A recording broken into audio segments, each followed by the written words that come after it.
Hi, everybody. Craig from URCompt here. I've got a special guest, Vanor Franza with Casino Cash Trac. They do some really interesting technology. As you guys know, I like to geek out on what goes on behind the scenes, and I hope you guys like getting a glimpse into that as well. So this is some really cool technology, and but I don't think I would do it justice. So Vanor, welcome, and why don't you tell us a little bit about Casino Cash Trac and what you guys do? Well, thanks, Greg, and thanks to you and your team for this opportunity. We are here in Tulsa, Oklahoma, and it's a crazy story, right? A couple guys started this software company in a house. So it's really, it wasn't a garage like Bill Gates, but maybe one day we can have our story with like Microsoft, right? But we have our co-founder, Kurt Williams, and one of his best friends, Drew Ward. They were in operations, running casinos, and found a need, a very specific niche around cash management.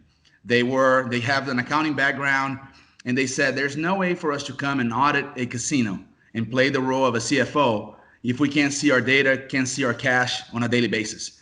You would be surprised to hear that 9 out of 10 casinos are using paper or Excel spreadsheets.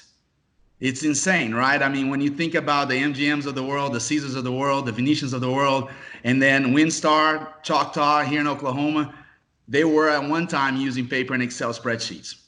Now, just to help me understand, so I used to work in casinos at Harris Tahoe. One of my great friends, Dan, ran the counting room, and so these guys would be walking around. They looked like clowns. They had these jump suits without pockets, and that was obviously for people to not tuck money in their pockets and walk away. But I guess back then, I think they were just manually counting the money. And are you saying that what happens is when they take the box from the table, it goes into the back room, they count it manually, and then your product comes in there? Or why don't you like dumb it down for someone like me? I appreciate that comment because that really hits a good spot there. So soft count is where it all starts, right? So they go to the slots, to the floor, and they get the slot machine boxes and they bring in to count it. Now they've evolved, they have a machine that's counting that money. But then once they count that money, there are a lot of regulations on that money going into your actual vault, just like a bank. And before, they were writing on a piece of paper, I have $2 million that I'm getting ready to transfer to the vault. The vault person would come in, count that, and it has to be a blind count because you cannot have anybody telling you how much money you're counting. And then that person would count, and if they agree, that person would sign on a piece of paper, and now they're taking that money into their vault, and they would have to recount it again into their vault. So that's where the software comes in. So from the perspective of any time money comes in or out, we're now documenting that with our software. So we're replacing all the paper and Excel spreadsheets that they used to track that on. But the critical part is that the next morning, you have an entire revenue audit and finance department that has to make sure that nobody's stealing any money, like you said, putting money in their pockets, whatever they said transfer, did transfer. And our software now, when they come in the next morning, they don't pull a report from any other system. They start with our report and they start their day auditing without having to put any manual data entry into an Excel spreadsheet. Got it. Okay, so there's still, now, are there machines that count the money or like? Yeah, so that money, the physical count of the money still happens with machines, and they've really done a great job. Several great companies in the market that produce those counting equipment, both in the cage and in the soft count room, and so those, the physical count still exists, and it exists at every shift when people are going home. We're just there as a software instead of them writing on a piece of paper where somebody can write the wrong number or putting on an Excel spreadsheet where somebody can change the formula. We create a software that handles that cash management.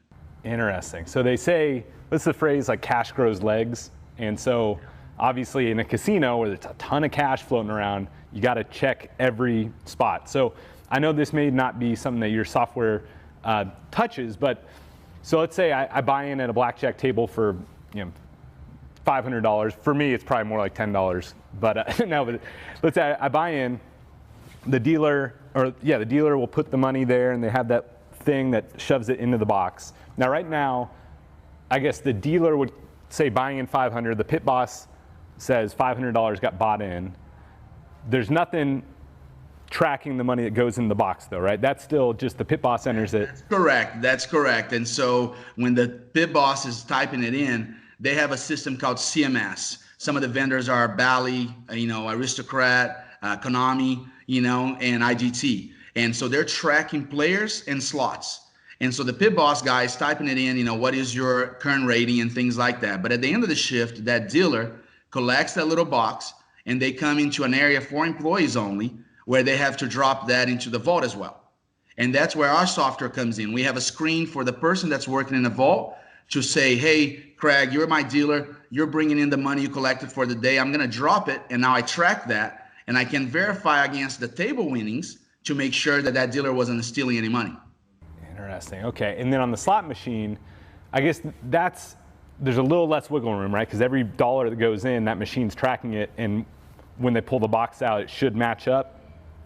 That's the goal. That's the goal. I mean, so the complexity around the slot machine, though, now goes into, so the gaming industry has been through some evolution. So it used to be called hard count room because the coins actually used to fall, right?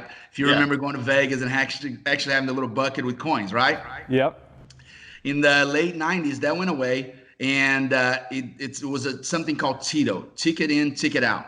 So now instead of you actually getting coin, there's a little ticket that gets printed that says, hey, Craig, you have $500 that you just won on the slot machine. You can now take that ticket to a kiosk to cash it, or you can go to a cage to get somebody to pay you, right? Mm-hmm. So that's where the industry is creating this paradigm shift where people keep asking, are we still going to have cash? Because now, instead of taking that ticket and going to a kiosk, you can scan it with your phone and upload it to your player profile and store it in your phone's account with the casino. Wow. Now you can go to the slot machine, another one, and scan a barcode on your phone and apply those funds directly to that slot machine. Oh, that's crazy. So it's crazy, right? I mean, but for us, the audit never goes away. So when our software was born, Kurt is a CPA and he's our CEO and co-founder, and he had a mindset of an accountant. So instead of building a software that was caged down to accounting, his mindset always worked debits and credits. So he built a software that goes from accounting to cage. So every single transaction in and out, it doesn't matter what system it's touching, if it's the vault, if it's a slot machine, if it's soft count, we have to have the offsetting entry somewhere. If it's either a physical entry or if it's a machine entry, but we have the offsetting transactions as a debit and credit. So when the auditors in the finance department go review that data the next day, then they can easily find and focus on exceptions and fraud. Got it. So I'd imagine, and I'm sure you can't say, I won't even ask you to say where this happened, but I'm sure that there's been, since your software got put in place, there's probably pretty quickly people are like, whoa, what happened here? I mean, have you had any examples of people installing your software and then right away catching leakage or fraud or things like that? It's a great question. So we're currently installed in 170 casinos in 19 states. And we just did a kickoff, in Vegas with a very big name there as well. So it's exciting times for us. But we were going live 2 months ago.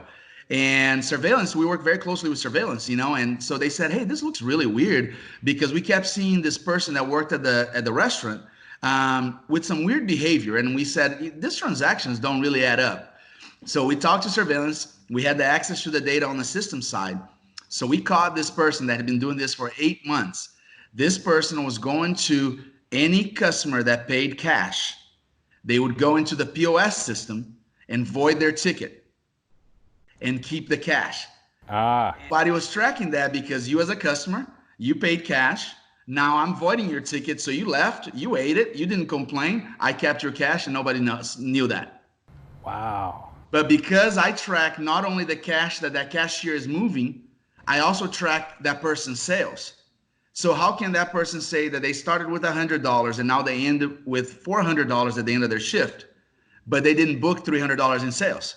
Yeah. So that's how I now set the traps, and I'm bringing together in some casinos 3, 4, and one of the casinos that has 11 properties, we're bringing 36 systems together for validation on a daily basis.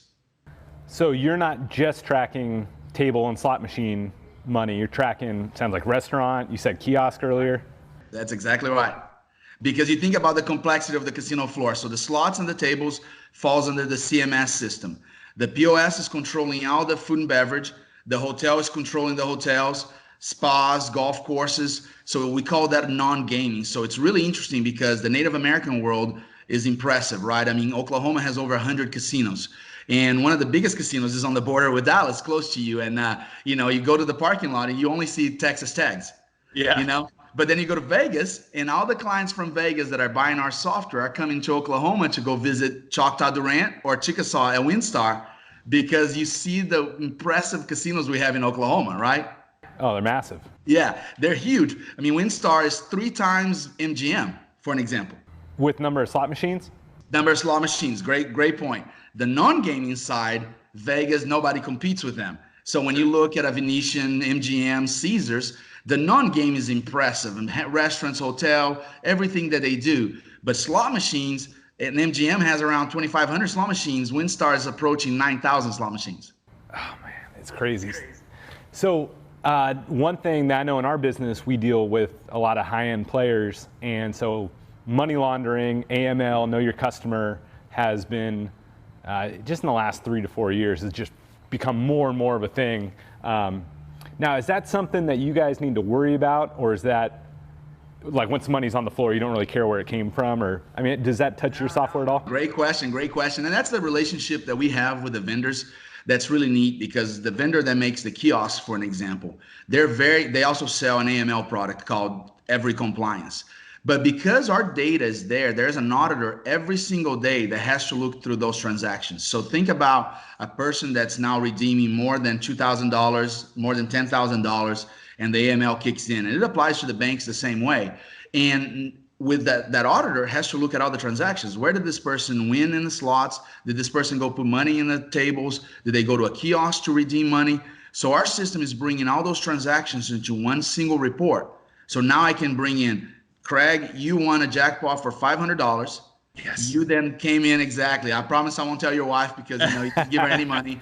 And then now you went in there and you put it into the kiosk, and you took some money with you. But here's where things get interesting. Now you can print a ticket instead of getting the 500 out. So now you took a 200, so you can cover. You started with 200, so at least you put that in your pocket so you don't lose any more. And now you go with the $300 in a ticket, and you can go put it on the table again. You can go put it on another slot. So that whole world, the connection of the different ecosystems of a casino is really interesting, and it continues to evolve. So for us, it's really critical that we continue to work with the vendors and we bring stuff in. People asked, why are you guys not building a Title 31 solution? Because you guys have all the data. Because for us, we want to focus on our niche, which is having the best casino audit system.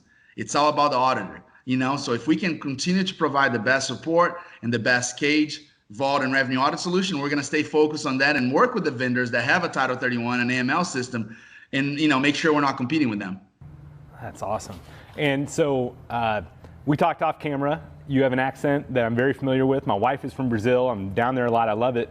But Brazil doesn't have casinos, or at least not legal ones. How did somebody like you get in the casino business? Yeah, we can't talk about that. But, it's interesting because, I come from a background in software for almost 15 years. And then I joined with Kurt Williams, the CEO and co-founder, the company. I joined our team here in 2014. And it was Brazil was going through an interesting transition. They didn't have legal casinos, but they were the last one in South America to have casinos. So Argentina, Chile, Colombia, and I'm originally from Brazil. So I was actually going back to Brazil, and I lived there as an expat. And I started talking to people. I said, guys, there's a huge opportunity here. So the president that unfortunately is no longer a president, they started this whole law that they're trying to bring casinos back to Brazil. They would do it in partnership with big guys like Venetian, Caesars, MGM, and they would do it in a resort. So let's think about Bahia. Let's think about the northeast of Brazil. Beautiful place, right? Putting a resort with a casino, putting all the AML practices in place. And so they're starting slowly with sports betting and the lottery system. But we're hoping that, especially now with the current president, it's tough because the religious side is always fighting that bill to try to get it passed. But we hope that casinos will go down there. And we have clients in the Virgin Islands. We have clients in Canada.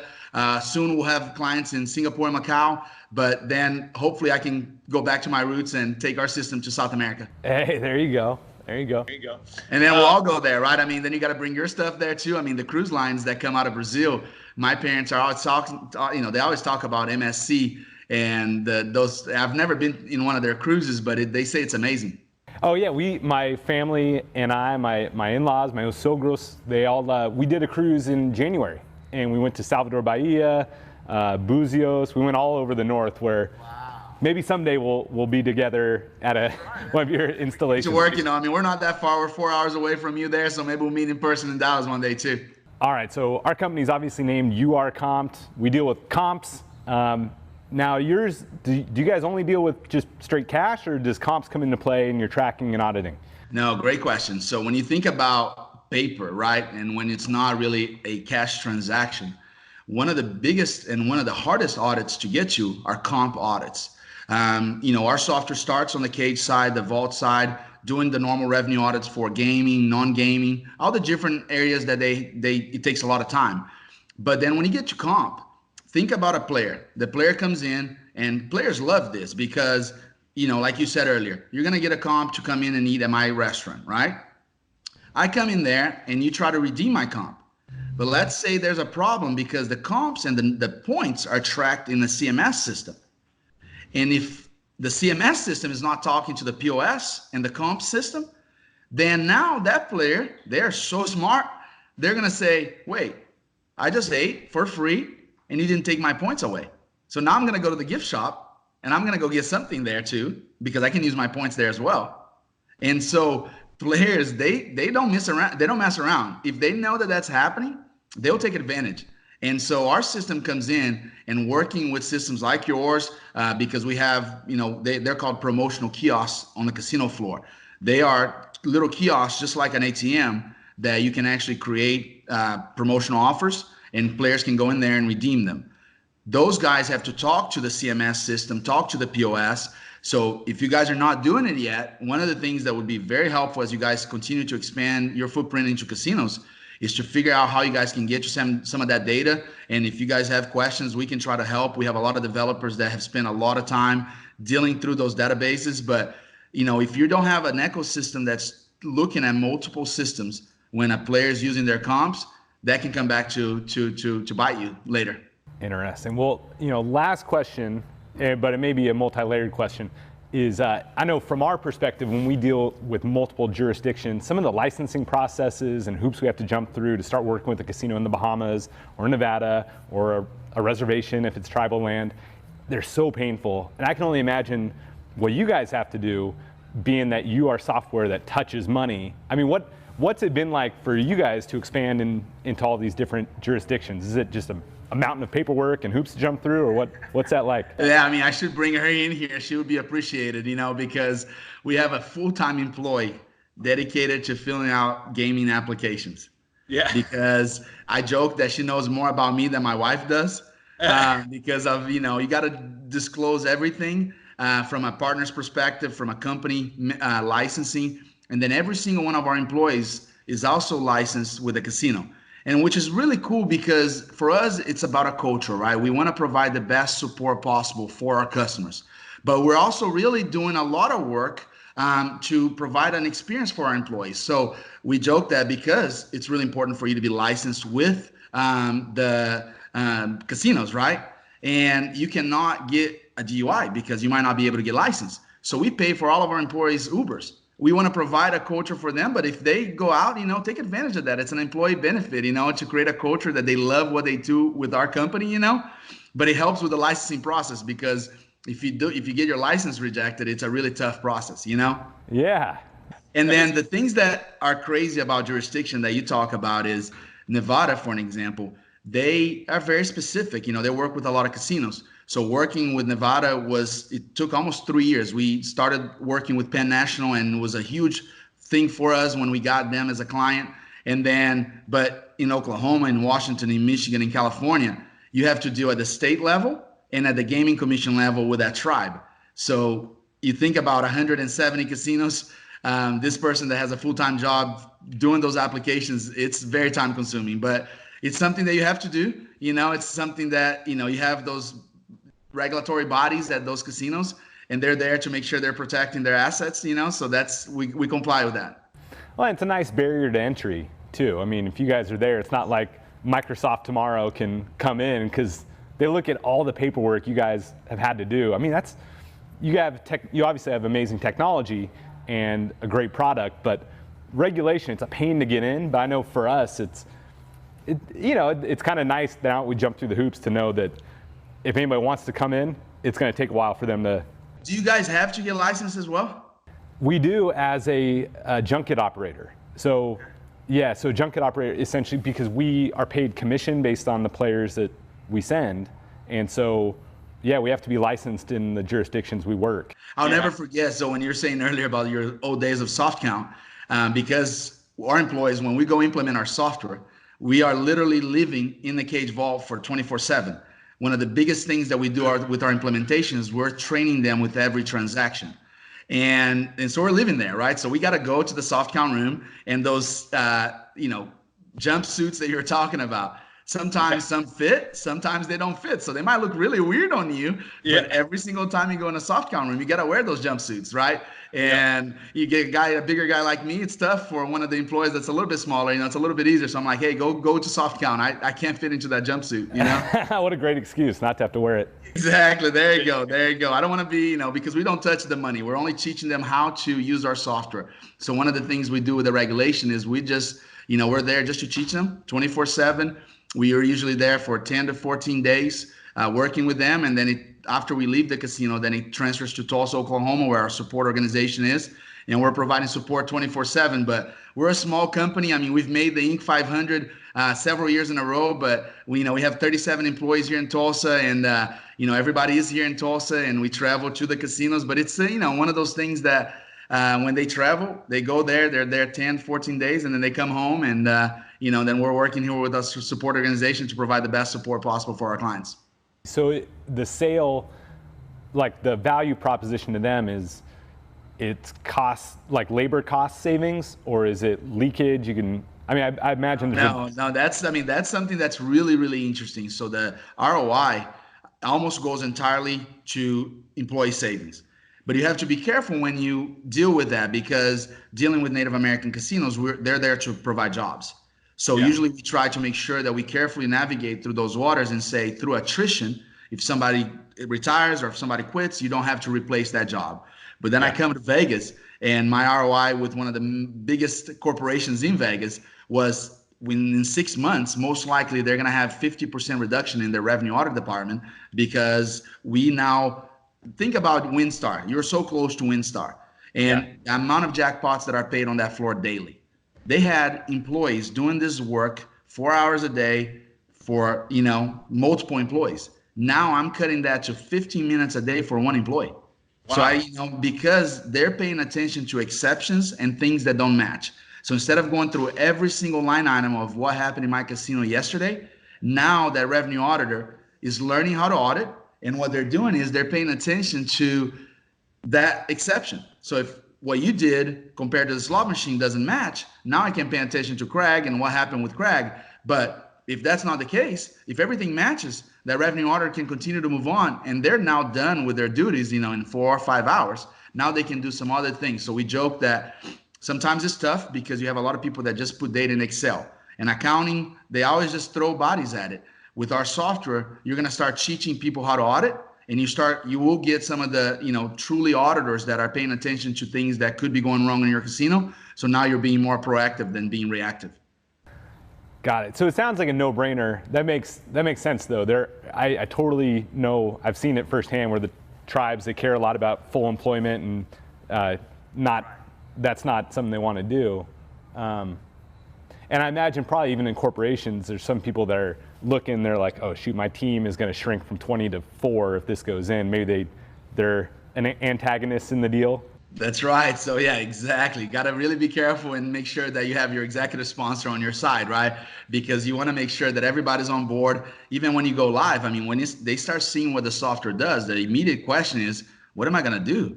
What am I going to do for my next 5 hours? So we work with that executive sponsor saying, now you can find other things for them to pay attention to. The comp audit that we talked about, a lot of times they're not even able to get to a comp audit because they have so many other tasks to do.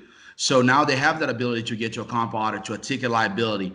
There's a report called DOR that people look at it for their revenue on a daily basis. Well, I can automate that entire DOR report for our clients, and What does that stand for? DOR? What is that? What's DOR stand for? stands for daily operating report.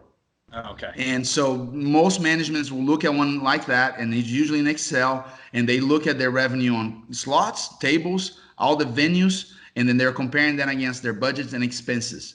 But it's very time consuming because you're thinking about compiling data from 10 systems. So it's very manual for them to do that. And because we have access to that data from a revenue audit perspective, it was an easy transition for us to be able to then create a DOR for our clients. That's amazing.